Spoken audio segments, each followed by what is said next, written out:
जीवन एक यात्रा है। रोकर जीने से ये बहुत लंबी लगेगी और हंसकर जीने पर कब पूरी हो जाएगी पता भी नहीं चलेगा। Hello everyone, welcome back to my channel. कैसे हो आप सभी लोग? उम्मीद करती हूँ सभी लोग बहुत बढ़िया होंगे। मैं पूजा आपका फिर से वेलकम करती हूँ एक नए व्लॉग में। सो फ्रेंड, काफ़ी लोग मुझसे पहले से भी रूबरू हैं। जो नहीं जानते उनकी जानकारी के लिए बता दूँ, मैं एक होम मेकर के साथ साथ एक वर्किंग वूमेन भी हूँ। सो फ्रेंड, मेरे व्लॉग में आप लोगों को मेरे डेली रूटीन की जो भी वीडियोस होते हैं वो देखने को मिलेंगे। इसके साथ साथ लाइफस्टाइल फैशन से रिलेटेड वीडियोस भी मैं पोस्ट करती रहती हूँ। तो अगर आपको इस टाइप के वीडियोस अच्छे लगते हैं तो प्लीज़ हमारे चैनल को सब्सक्राइब कर लें और हमारी इस छोटी सी फैमिली का हिस्सा बन जाएं। तो फ्रेंड, आज का जो व्लॉग है वो थोड़ा सा डिफरेंट है। तो इस व्लॉग में आपको मेरे कामों के साथ साथ ना मेरी और भी सारी चीज़ें देखने को मिलेंगी। और ये व्लॉग ना थोड़ा सा लेट नाइट मैंने स्टार्ट किया हुआ है। डिनर वगैरह मेरा हो चुका है और रात के तकरीबन 8:30 बज रहे थे और जो भी बर्तन वगैरह थे वो सब भी मैंने क्लीन कर लिए हैं। हस्बैंड जी और बेटा जी आज गए हैं शादी में, तो थोड़ा सा लेट नाइट ही आएंगे। वो 1-1.5 घंटा बाद ही डिनर वगैरह वो वहीं पे करके आएंगे। तो बस मैंने अपना डिनर कर लिया था, सारे काम मेरे फिनिश हो चुके थे और यहाँ मैं कर रही हूँ कुछ चीज़ की प्रिपरेशन। तो जी, मैं यहाँ पे बना रही हूँ पूरियाँ। तो आप सोचोगे कि जब ये डिनर कर लिए तो ये पूरियाँ किस लिए? तो ज़्यादा सस्पेंस नहीं रखते हैं, आपके साथ मैं शेयर करती हूँ कि हम लोग जाने वाले हैं संगम। जी हाँ, संगम स्नान के लिए। और प्रयागराज वैसे ना हमारे घर से ज़्यादा दूरी पे है नहीं, लगभग 100 किलोमीटर ही है। बट इतना लेट जाने का रीज़न अब क्या बताऊँ। या तो ये आप समझ लीजिए कि भीड़ की वजह से नहीं हो पा रहा था, या फिर ये समझिए कि जब तक बुलावा नहीं आता ना तब तक कोई चाह कर भी नहीं जा पाता। और वैसे भी ना 144 साल बाद ऐसा संजोग आया हुआ है तो हमें जाना ही था। काफ़ी दिन से प्लान कर रहे थे बट कुछ ना कुछ ऐसा हो जा रहा था जिसकी वजह से प्लान ना कैंसिल हो रहा था। फाइनली आज हमने डिसाइड किया है कि हमें जाना है। तो बस यहाँ मैंने सोचा रास्ते के लिए थोड़ा सा मैं यहाँ पे पूरियाँ बना लूँ। तो बस यहाँ मैं नमकीन वाली जो पूरियाँ होती हैं वो बना रही हूँ, क्योंकि बाहर का खाना ना जितना हो सके उतना अवॉइड करने की कोशिश करती हूँ। क्योंकि मतलब पता नहीं फिर वहाँ पे कैसी सिचुएशन रहे, भीड़ वगैरह ज़्यादा रहे या फिर कैसा रहे। और जब भी बच्चा साथ में जाता है ना तो होता है कि बच्चों को थोड़ी थोड़ी देर पे ना कुछ तो खाने को चाहिए। तो पूरियाँ रहेंगी तो फिर वो इजीली, मतलब अगर कुछ ना भी इधर उधर का चीज़ें मिला तो फिर वो अपना ये खा लेगा। तो बस यहाँ मैं फटाफट रेडी कर रही हूँ। तो ये ना गेहूँ की आटे की मैं पूरियाँ बनाती हूँ, तो उसमें मैंने थोड़े से मोयन दिया है और नमक डाला है, अजवाइन डाला है, थोड़ा सा धनिया पत्ती डाला है। और इस सबको अच्छे से डाल के मैंने थोड़ा सा मैगी मसाला इसमें ऐड कर दिया टेस्ट के लिए। अच्छे से पूरे आटे को मल के उसके बाद फिर ना मैंने गुनगुने पानी से इसको गूंदा है। गूंदने के बाद 10 से 12 मिनट इसको मैंने सेट होने के लिए रख दिया था। उस बीच मेरे जो छोटे मोटे काम थे ना घर के, वो मैंने निपटा लिए थे। कुछ कपड़े थे फोल्ड करने थे, वो भी मैंने फोल्ड कर लिए हैं। अब फटाफट मैं यहाँ पे पूरियाँ तल ले रही हूँ। तो पूरियों को मैं यहाँ पे मस्टर्ड ऑयल में ही तलती हूँ, इससे ना टेस्ट काफ़ी बढ़िया आता है। और वैसे भी मैं जो भी चीज़ें बनाती हूँ उसको मस्टर्ड ऑयल में ही बनाती हूँ, क्योंकि हम लोगों को ना ये वाला ऑयल ज़्यादा बढ़िया लगता है। और टेस्ट ना, जो भी चीज़ बनती है उसका टेस्ट दोगुना हो जाता है इस ऑयल में तलने से। तो बस फटाफट यहाँ हमने पूरियाँ सेक ली हैं। तो जाने को तो मतलब हम 3 जना यहाँ से जा रहे हैं और साथ में गांव से हमारे सासू माँ और ससुर जी भी जा रहे हैं। तो पहले हम लोग यहाँ से निकलेंगे, गांव जाएंगे, फिर उन लोगों को लेंगे, उसके बाद फिर हम निकलेंगे अपनी यात्रा पे।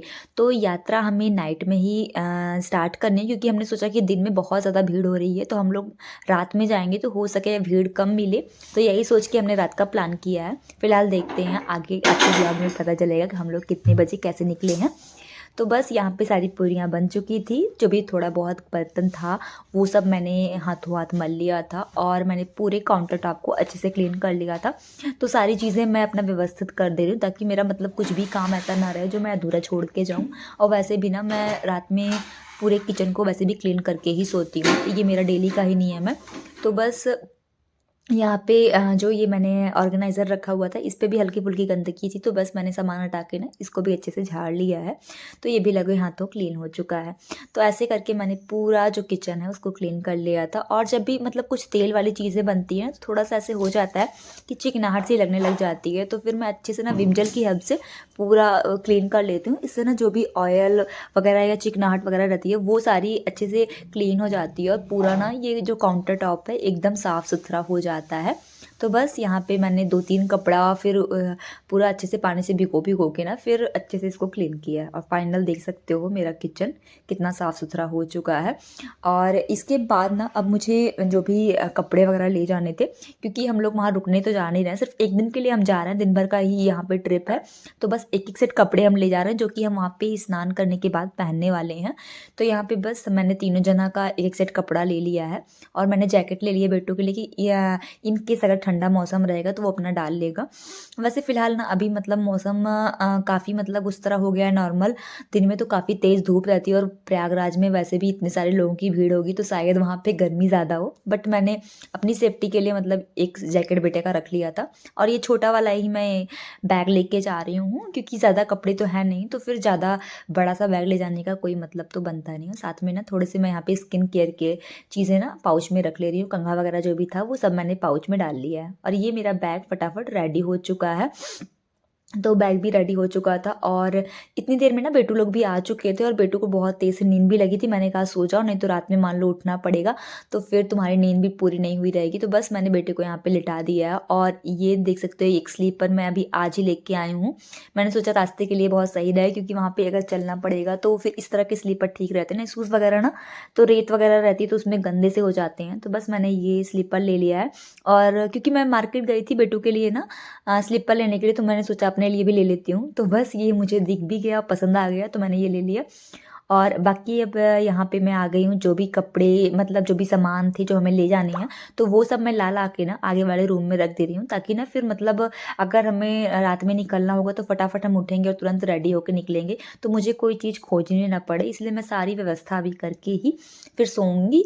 और हम लोग ना 4 व्हीलर से जा रहे हैं, तो देखते हैं, क्योंकि रश ज़्यादा है और पता नहीं कितनी दूर तक गाड़ी जाने दें या नहीं जाने दें, वो सारा चीज़ मैं आप लोगों के साथ आगे की वीडियो में शेयर करूँगी।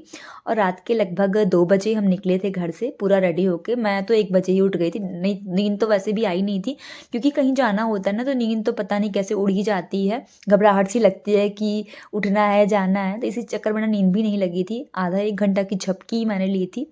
उसके बाद बस उठना हुआ, ब्रश वगैरह हमने किया था और उसके बाद ना थोड़ा सा पानी वगैरह हमने पी के और फिर कपड़े वगैरह चेंज करके हम निकल लिए थे। इसके बाद हम गांव गए, गांव से सासू माँ और ससुर जी भी ने हमको ज्वाइन किया। उसके बाद फिर हम निकल लिए अपनी ट्रिप पे। और सच बताऊँ ना कि प्रतापगढ़ पहुँचते पहुँचते ही ना इतनी ज़्यादा भीड़ स्टार्ट हो गई कि पहले तो हमें लगा कि काफ़ी खाली होगा, बट ना धीरे धीरे जैसे हम उसके नज़दीक आने लग गए ऐसे लगने लगा कि हाँ नहीं, भीड़ बहुत ज़्यादा है। और सच में कह रही हूँ कि इतना टाइम हो गया है लेकिन भीड़ ना कम होने का नाम ही नहीं ले रही है। और हमने थोड़ा सा ये गलती कर दी कि हम संडे के दिन गए थे। आप लोगों को अगर जाना हो तो आप बाकी डेज जाइए, क्योंकि संडे के दिन ना कुछ ज़्यादा ही भीड़ होती है। लोकल वाले भी ना उस दिन प्रेफर करती हैं, क्योंकि छुट्टियां होती हैं तो सब उस दिन जाते हैं, इसलिए भीड़ कुछ ज़्यादा ही हो गई थी।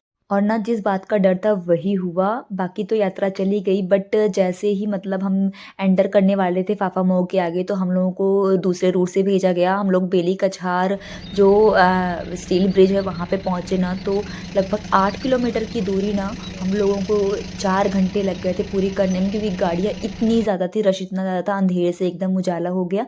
हम सोच रहे थे कि हम सुबह सुबह ही वहाँ पहुँच जाएंगे, अच्छे से पूरा नहावन कर लेंगे, बट ऐसा नहीं हुआ। और देख सकते हो काफ़ी लोग तो यहीं पे गाड़ी पार्क करके ना फिर यहाँ से पैदल ही जाने लग गए थे, क्योंकि भीड़ इतनी ज़्यादा थी और गाड़ियाँ ना निकल नहीं रही थी, तो इसलिए काफ़ी लोग पैदल गए। फिर कैसे ना कैसे करके हम पहुँचे। और शहर के अंदर तो भीड़ कम थी, बट रूट इतना डाइवर्ट किए हुए थे, इतना घुमा रहे थे कि थोड़ी दूरी थी, इतना लंबा लग रहा था।